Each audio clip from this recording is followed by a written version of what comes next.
Planète Asher, galaxie du Nouvel Israël. Déborah avançait d'un pas mesuré parmi les vergers d'oliviers. Sous le soleil doré d'Asher, les feuillages frémissaient comme une mer verte, emplie des parfums du terroir. Autrefois simple kibboutz, le domaine s'était métamorphosé en une cité agricole florissante, alliant traditions anciennes et technologies de pointe. Des drones volaient en silence au-dessus des champs, guidés par les lois du Shabbat et les algorithmes de l'intelligence artificielle. Mais depuis 1 mois, un malaise s'était emparé de la terre. Les arbres perdaient leurs fruits, les sols s'appauvissaient, l'eau se faisait rare. Quelque chose ou quelqu'un étranglait les récoltes, et ce n'était pas une malédiction naturelle.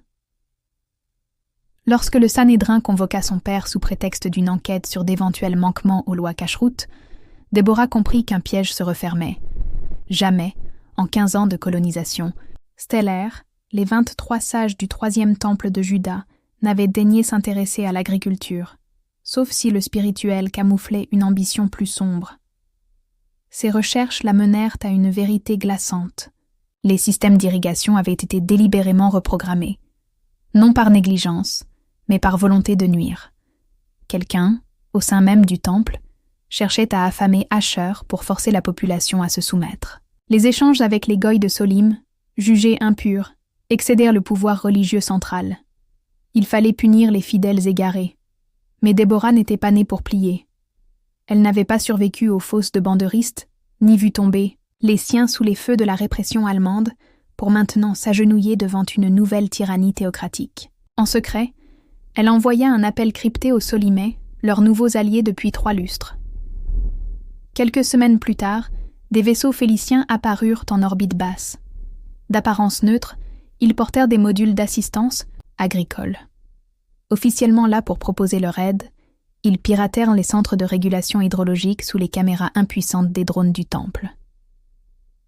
La contre-attaque fut silencieuse, presque poétique. Les champs se mirent à refleurir, en pleine saison sèche. Les oliviers, que l'on croyait mourants, regorgèrent de fruits.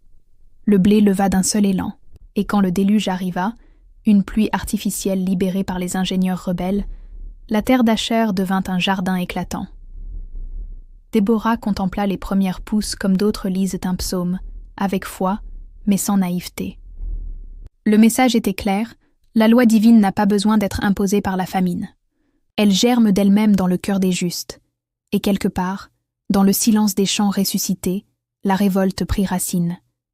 Quand l'exil forge des héros, quand la foi se heurte à la tyrannie et que l'espoir renaît entre les étoiles. L'ombre, des princes, Chronique des rois roux, tome 1, tisse les luttes immémoriales d'un futur façonné par les héritiers des étoiles. Disponible dès maintenant sur Amazon.